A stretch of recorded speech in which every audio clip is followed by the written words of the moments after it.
Hi family, so I wanted to show you what asynchronous learning is going to look like tomorrow. In your student Seesaw journal, pinned to the top, will be this Friday 8/27 asynchronous document.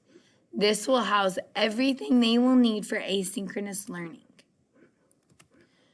So when they open the Seesaw link, it'll take them to this Google Doc. If they go through this, it has everything they need. So what's really important is this attendance piece. This is the activity I will check at 9:30 to make sure it's done so that they can be counted present for the day. So it has to be done by 9:30, and I'll add that in there.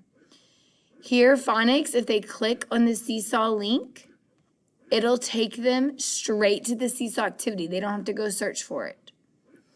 Social studies, there's some videos to watch. There's a book. There's some videos of me teaching and a Seesaw activity.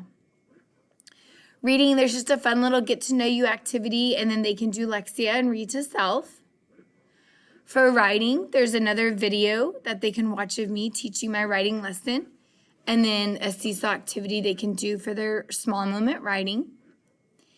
In science, there's a virtual science lab for them to explore. They need to be looking at the different science tools that they can use. So they'll click on the blue word and it'll take them straight to that science lab. And then there's a Seesaw activity where they sort science tools.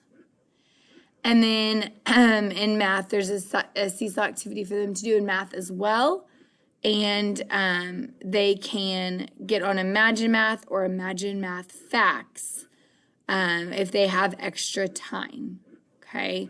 So this will be what I use every Friday for Asynchronous Friday. It'll always be in their Seesaw journal Friday mornings when they log in. There will always be an attendance piece that has to be done by 9:30, and then as well as the activities for the rest of the day. Please let me know if you have any questions.